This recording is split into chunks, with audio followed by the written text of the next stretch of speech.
जैसे आप एसबीआई का योनो एसबीआई ऐप यूज करते हैं और आपको यहाँ पर योनो एसबीआई में एक्सेस लॉक्ड का एरर प्रॉब्लम देखने को मिल रहा और हमको यहाँ पर नीचे बताया जाता है your access has been permanently locked for multiple incorrect MPIN password attempt.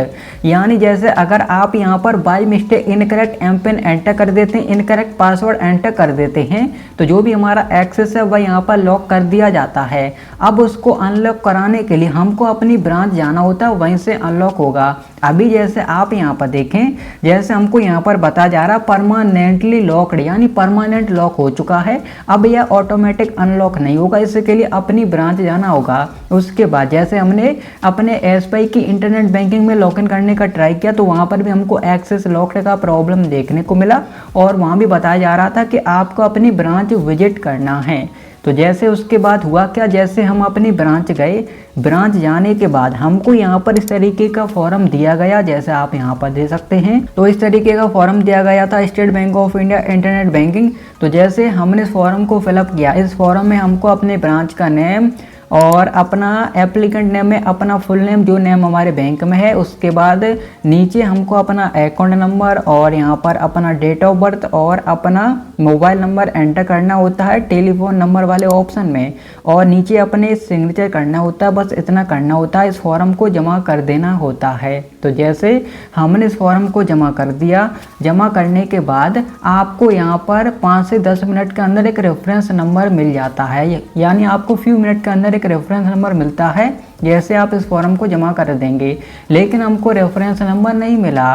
Reference number नहीं मिले तो अब आपको क्या करना, जैसे हमको नहीं मिला तो उन्होंने बोला कि आप अपना ई-केवाईसी निकलवाएं। तो जैसे हमने उसके बाद अपना ई-केवाईसी सर्टिफिकेट यहाँ पर निकलवाया, जैसे आप यहाँ पर दे सकते हैं। तो जैसे आपको यहाँ पर देखने को मिल रहा होगा, तो आपको क्या करना, जैसे आप अपना ई-केवाईसी सर्टिफिकेट निकलवा लेंगे, उसके बाद आपको यहाँ पर ई-केवाईसी सर्टिफिकेट वाले फॉर्म में आपको यहाँ पर इस तरीके का फॉर्म देखने को मिल जाएगा। यहाँ पर आपको एप्लीकेंट सिग्नेचर का ऑप्शन देखने को मिलता है, तो इसमें बस सिग्नेचर करना होता है, बस इतना करना होता है। आपको उस फॉर्म के साथ इसको भी अटैच कर देना होता है, यानी हमारे 2 फॉर्म यहाँ पर जमा हो चुके हैं। उसके बाद क्या करना होता है, उसके बाद हमको यहाँ पर मैनुअली यहाँ पर रेफरेंस नंबर दे दिया जाता है बैंक के द्वारा। ओके, हमको यहाँ पर रेफरेंस नंबर दे दिया गया, जो भी ब्रांच मैनेजर होते हैं उनके द्वारा दे दिया गया था। जैसे हमने अपना ई-केवाईसी सबमिट किया, यह करने के बाद हुआ क्या, यह करने के बाद हमको यहाँ पर रेफरेंस नंबर मिल गया। उसके बाद जैसे हम एसबीआई की नेट बैंकिंग पर गए, उसके बाद हमने यहाँ पर लॉगिन टू कंटिन्यू पर क्लिक किया। एसबीआई की नेट बैंकिंग पर आने के बाद आपको यहाँ पर forget user name login password का ऑप्शन देखने को मिल जाता है। अब जैसे हमने इस पर क्लिक किया तो इसमें आपको यहाँ पर 3 एरो पर क्लिक करना है और यहाँ पर आपको set login password for request approved by branch वाला ऑप्शन सेलेक्ट करना है और आपको नेक्स्ट कर देना है। जैसे हमने यह वाला ऑप्शन सेलेक्ट करके नेक्स्ट कर दिया, नेक्स्ट करने के बाद अब यहाँ पर आपको क्या करना है, अब यहाँ पर हमको यूजर नेम और यहाँ पर रेफरेंस नंबर एंटर करने के लिए बताया जाता है। जैसे आप यहाँ पर दे सकते हैं, तो आपको यहाँ पर अपना यूजर नेम एंटर कर देना, जो आपका नेट बैंकिंग का यूजर नेम है, और रेफरेंस नंबर जो हमको बैंक के द्वारा दिया गया था हमने एंटर किया। उसके बाद कैप्चा एंटर किया, सबमिट किया। उसके बाद हमारे रजिस्टर्ड मोबाइल नंबर पर ओटीपी आता है, ओटीपी एंटर करके कंफर्म करना होता है। जैसे हमने ओटीपी एंटर करके कंफर्म किया, हमको यहाँ पर देखने को मिला enter new login password, confirm new login password. तो यहाँ पर नया पासवर्ड सेट करने के लिए बताया जा रहा, हमारे इंटरनेट बैंकिंग का नया लॉगिन पासवर्ड सेट करने के लिए बताया जा रहा।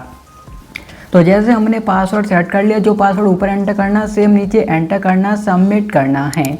अब जैसे हम यहाँ पर नया पासवर्ड एंटर करके सबमिट करने के लिए जा रहे, तो हमारा जो नया पासवर्ड है सेट नहीं हो रहा, हमको यहाँ पर यूजर एक्सेस इज लॉक्ड का प्रॉब्लम देखने को मिल रहा और यहाँ पर बताया जा रहा प्लीज विजिट ब्रांच, यानी यहाँ पर बताया जा रहा है कि आपका जो एक्सेस है वह अभी यहाँ पर लॉक हुआ है, यानी अभी आपका जो एक्सेस है लॉक है, अभी वह अनलॉक नहीं हुआ है। तो जैसे उसके बाद हमने अपने ब्रांच मैनेजर को दिखाया, जैसे हम यहाँ पर अपना नया पासवर्ड एंटर करके सबमिट कर रहे हैं, तो हमको अभी भी यह प्रॉब्लम आ रहा है। तो उन्होंने बताया कि अभी आपका जो एक्सेस है अनलॉक नहीं हुआ है, आप थोड़ा वेट करें। उसके बाद हुआ क्या, उन्होंने बोला कि जैसे हमने पहले तो एक यह वाला फॉर्म दिया, उसके बाद ई-केवाईसी वाला फॉर्म दिया, उसके साथ बताया गया कि अब आपको एक एप्लीकेशन भी देना है क्योंकि आपका एक्सेस परमानेंटली ब्लॉक हुआ है। तो इसी के साथ हमने एक एप्लीकेशन भी दिया कि जैसे हमारा एक्सेस लॉक हो गया है, अनब्लॉक करने की कृपा करें, इस तरीके से हमने एप्लीकेशन लिखकर दिया। देने के बाद हुआ क्या, उसके बाद हमारा जो एक्सेस है अनलॉक हो गया। उसके बाद हमने लॉगिन करने का ट्राई किया, हम लॉगिन हो चुके हैं। तो जैसे आपका एक्सेस अनलॉक कर दिया जाता बैंक के द्वारा, तो आपको उनसे पूछ लेना कि हमारा एक्सेस अनलॉक हुआ या नहीं।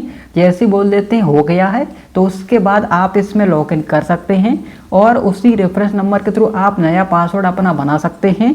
ओके, उसके बाद आप मोबाइल बैंकिंग, इंटरनेट बैंकिंग में लॉगिन कर सकते हैं। तो यहाँ पर इसका यही सॉल्यूशन है।